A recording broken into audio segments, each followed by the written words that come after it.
الحمدللہ رب العالمین والصلاة والسلام علی سید الانبیاء والمرسلین۔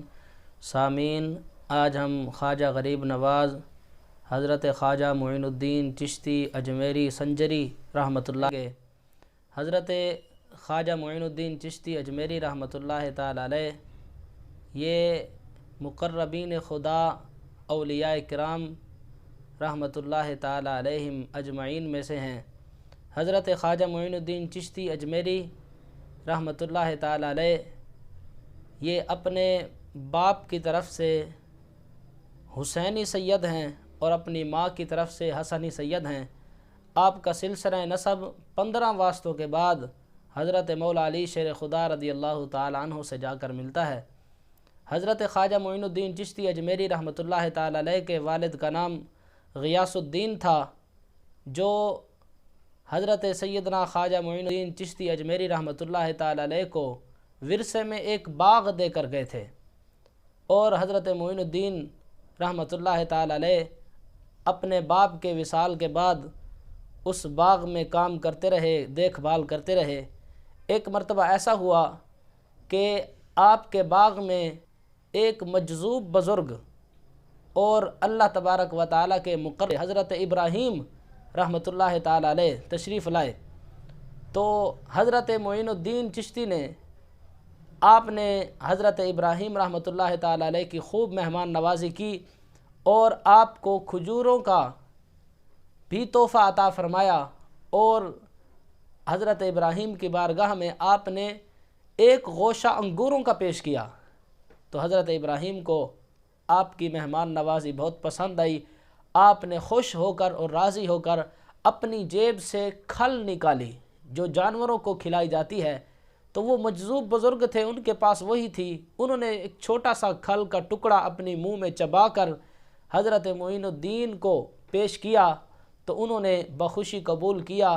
جب انہوں نے حضرت ابراہیم رحمۃ اللہ تعالی علیہ کا وہ منہ میں چبایا ہوا متبرک ٹکڑا اپنے منہ میں رکھا، پہلے بھی سینے میں عشق مصطفیٰ تھی، جب حضرت ابراہیم رحمۃ اللہ تعالی علیہ کا جوٹھا آپ نے وہ کھل کا ٹکڑا کھایا، تو آپ کے سینے میں عشق خدا اور عشق مصطفیٰ کی پھر آگ سلگ اٹھی۔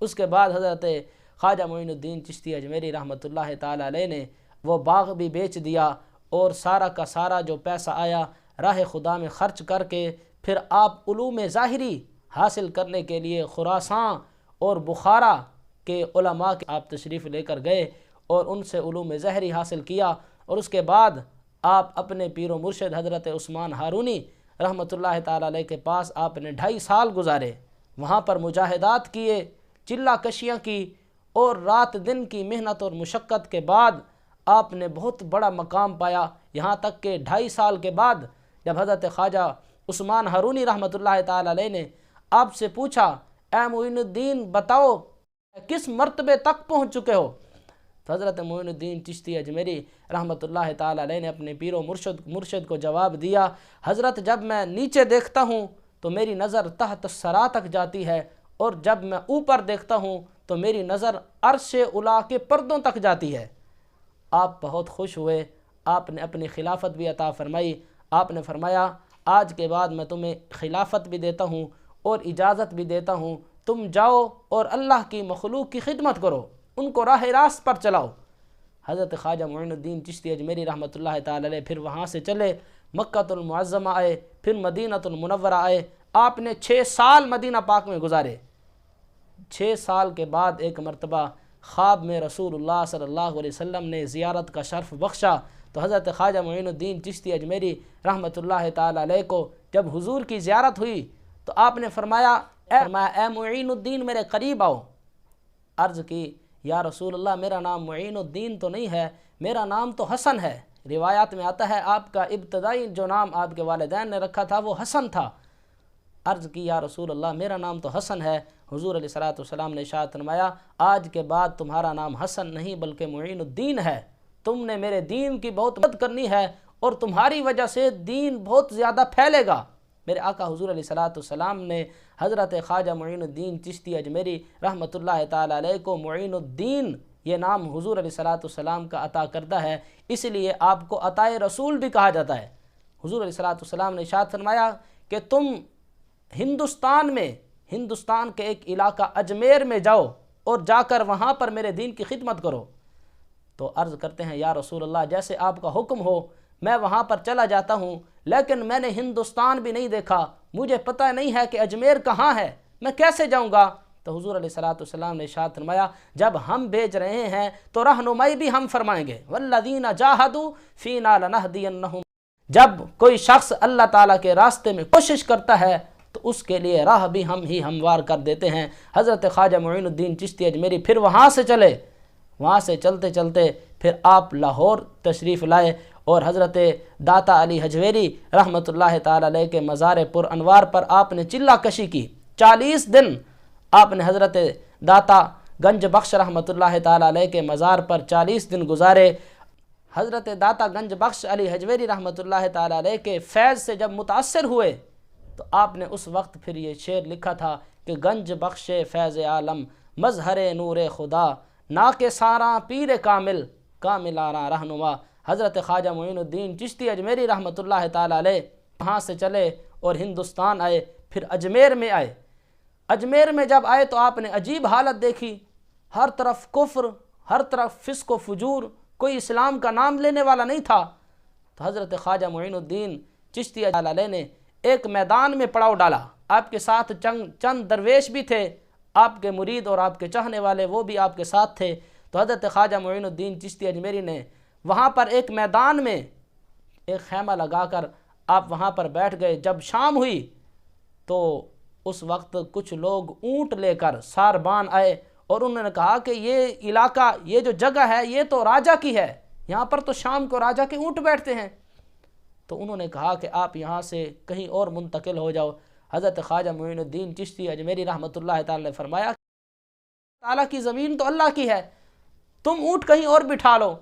جب انہوں نے بار بار تنگ کیا تو حضرت خواجہ معین الدین چشتی اجمیری رحمۃ اللہ تعالی علیہ یہ کہہ کر اٹھائے، آپ نے فرمایا ہم یہاں سے اٹھ رہے ہیں، یہاں پر جا کے راجہ کے اونٹ ہی بیٹھے رہیں گے۔ جب آپ نے یہ جملہ کہا آپ کسی اور جگہ چلے گئے۔ جب صبح ہوئی تو اب ساربان اونٹوں کو صبح کے وقت اٹھاتے ہیں لیکن وہ اٹھتے نہیں۔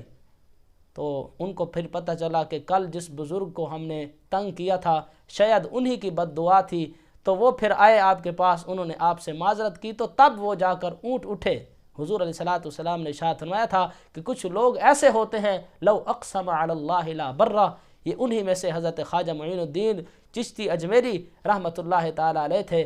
بہرحال جب راجہ پرتھوی راج کو اپنی سلطنت کی فکر ہوئی اور اس نے محسوس کیا کہ ہر طرف اسلام پھیلتا جا رہا ہے اور مسلمانوں کی تعداد بڑھ رہی ہے، تو پرتھوی راج نے جب یہ محسوس کیا کہ اب میری سیاست کو خطرہ ہے تو پھر اس نے حضرت خواجہ معین الدین چشتی اجمیری رحمۃ اللہ تعالی علیہ کے خلاف کام کرنا شروع کر دیا، لوگوں کو اکسایا کہ کسی نہ کسی طرح معین الدین کو بدنام کرو۔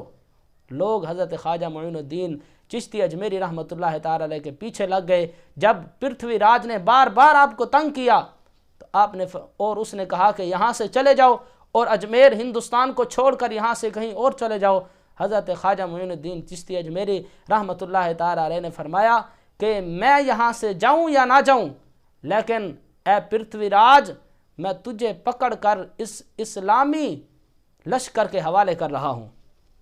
اس کو یہ بات سمجھ نہ آئی، یہ تو اس کو بعد میں پتہ چلا جب شہاب الدین غوری رحمۃ اللہ تعالی علیہ فاتح بن کر آئے تو پرتھوی راج بھی حضرت شہاب الدین غوری رحمۃ اللہ تعالی علیہ کے ہاتھوں قید ہو گیا، وہ سارے کافر قید ہو گئے، وہ فاتح بن کر آپ نے فتح کیا اس علاقے کو، اور حضرت خواجہ معین الدین چشتی اجمیری رحمۃ اللہ تعالی علیہ نے پھر وہاں پر اسلام کا جو پودا لگایا تھا پھر وہ پھل دینے لگا، پھر ہر طرف اسلام پھیل گیا، لوگ کثرت کے ساتھ مسلمان ہونے لگے۔ حضرت خواجہ معین الدین چشتی اجمیری رحمۃ اللہ تعالی علیہ نے ہندوستان کے 90 لاکھ کافروں کو حضور علیہ السلام کا کلمہ پڑھا کر مسلمان کیا تھا۔ حضرت خواجہ معین الدین چشتی اجمیری رحمۃ اللہ تعالی علیہ یہ کوئی عام بزرگ نہیں تھے، ان کے پاس علوم ظاہری بھی تھے اور علوم باطنیہ بھی۔ حضرت خواجہ معین الدین چشتی اجمیری رحمۃ اللہ تعالی علیہ کے پاس تھے۔ آپ نے پھر ہر طرف حضور علیہ الصلوۃ والسلام کی شریعت کے نفاذ کی کوشش کی، خود بھی آپ لوگوں کو حضور کی شریعت کا درس دیتے تھے، اور خواتین کے لیے آپ نے اہتمام کیا۔ آپ کی صاحبزادی حافظہ جمال صاحبہ رحمۃ اللہ تعالی علیہ، آپ نے ان کو پہلے علوم دینیہ پڑھائے، قرآن کریم پڑھایا۔ اس کے بعد پھر آپ نے اپنی بیٹی کو کہا، بیٹا خواتین کی تربیت تم نے کرنی ہے۔